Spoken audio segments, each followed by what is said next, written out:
What an completely and utterly bonkers race that was in Baku. I mean, it started off pretty sedately, really, and I thought, okay, this is going to be a bit of a snooze fest.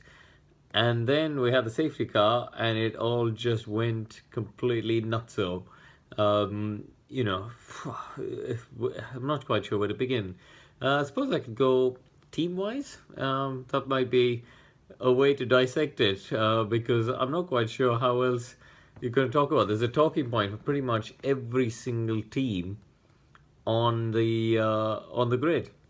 So let's start at the top. Mercedes. I thought Hamilton did a brilliant job in qualifying, because as the weekend was going along in free practice, he looked like he was on the back foot. But then when we came to qualifying, he dug it out, and I genuinely believe that one of Lewis's strengths has always been braking and corner entry, and I think that when the track is low grip and when he doesn't have that ultimate peak grip, he's not able to extract the best performance he wants from the combination of the tires and the track surface, and therefore it doesn't quite happen for him, and that's very symptomatic of a low grip surface. We saw it in Monaco, we saw it in Sochi, and we saw it in free practice here. But the temperature here in Baku dropped away very quickly as soon as the sun started to set, and I think in qualifying, obviously the track's cleaned up a lot more. There's more rubber down, the temperature drops, there's more grip, and he's able to use that incredible feel he's got under braking and corner entry, and he's just so good at feeling. The point of the lockup is his modulation on the brake has been one of his big strengths, and he's able. I think he did it brilliantly in qualifying, and really in the race. What can you say? I think he was going to be the winner. Apart that headrest came loose. It sounds like it was just a one-off. It wasn't put in place properly, probably under the red flag when he got out of the car, and that cost him the win.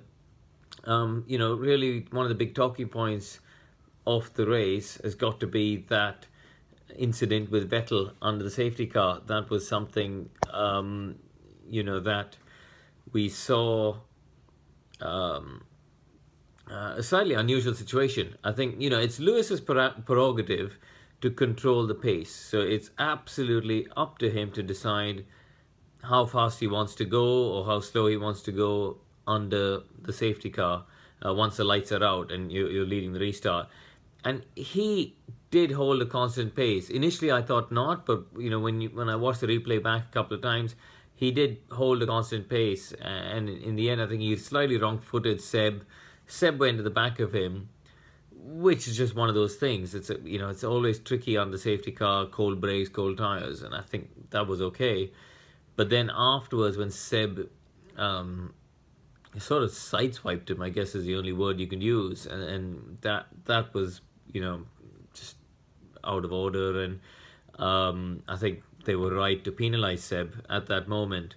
I think Lewis deserves a lot of credit for what he did on those 3 restarts, because he did something different every time. It is so, you can't underestimate that. We saw so many people get overtaken on the restarts. There's such a long drag down to turn 1. And I thought every single time he did a fantastic job of just thinking, of the right moment to accelerate and make sure that he didn't get overtaken. And even after the race, in all the interviews he did, I thought he handled himself really well. Real sort of mature answers, and talked a lot about how the team supported him, and they had one of those things, and with the headrest and stuff. So I thought he dealt with the whole disappointment of not winning in Baku really well. Ferrari just didn't look like they were there all through qualifying. 1.1 seconds off is a huge delta. In the race, Kimi had a scrappy race for a variety of reasons. And Seb didn't look like he could hold on to Lewis, really. I think if it had been a full green race, Lewis would have blitzed it. As it turned out, actually, I thought towards once they cleared the traffic after that last restart, after the penalties, I should say, for Seb and the extra stop for Lewis. I thought Lewis would come at Seb and get past him because they had such a pace advantage. But in the end, he couldn't, and that was a little bit surprising, and it sort of ended status quo. Damage limitation for both those guys.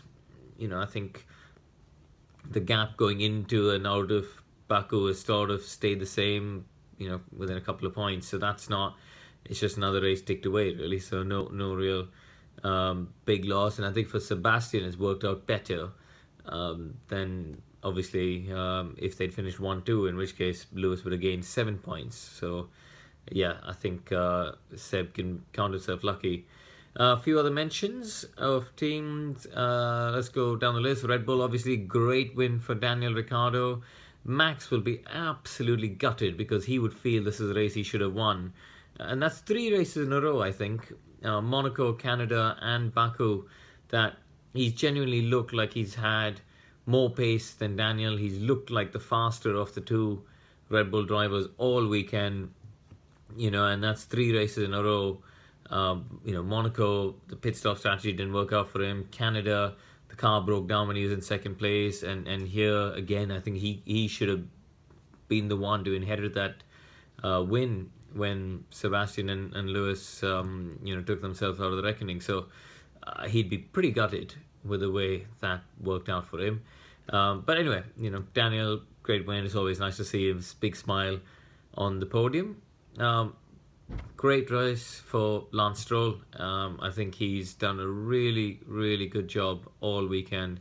He was really good in practice and qualifying, stayed within touching distance of Felipe all through practice, out-qualified him for the first time, which I thought was a really good effort. First time here in Baku. And in the race, it was very mature stuff. He, didn't crack under pressure. Okay, Valtteri got him at the end, but as he came into the final corner through the 2nd sector, he was 1.2 seconds in front.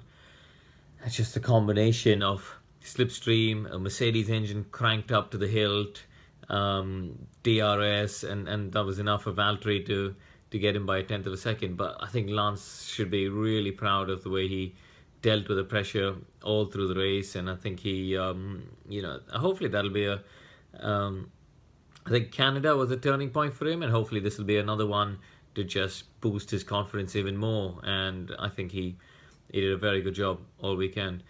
The people who should be disappointed, Force India certainly, they were probably running they would have been running 1 and 2 on the road. When Seb and Lewis disappeared down the order, they should have ended up 1-2, and instead they ended up hitting each other, which, I saw some very tense conversations between Bob Fernley and Checo afterwards, and I thought really, as watching from the outside, if you were Ocon, you'd give your teammate a bit more space.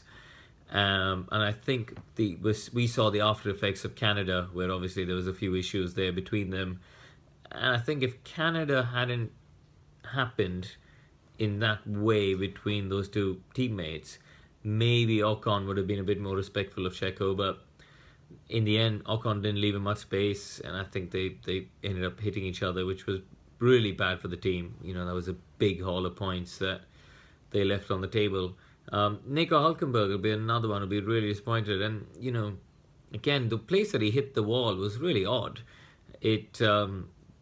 I don't think I've ever seen anybody get close to that wall, really. So it was a really odd one that he seemed to sort of get hooked up on the inside curb and it just drive into the inside wall. It was really odd. And it's interesting with Nico because, he still hasn't had a podium in F1. And once again, when that low-hanging fruit is there, we saw it so many times when he was at Force India, when there was that, podium available to them. It was Checo who got it, and again here there's a podium available. It was Stroll who got it. The odd one out of the top 3, away from the top 3 teams.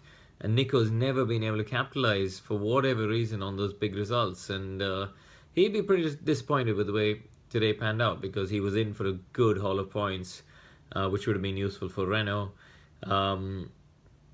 I think Toro Rosso will be disappointed. You know, Sainz's spin on the opening corner, he blamed Kvyat, but I think when he looks at the replay, he'd take that back. McLaren managed to get points, finally. I'm sure they're pretty relieved with that to finally get some points on the board. I'm pretty sure Fernando's amazed that he finished the race, considering all the reliability woes he's had recently. But yeah, you know, overall, so many talkie points, such a crazy race.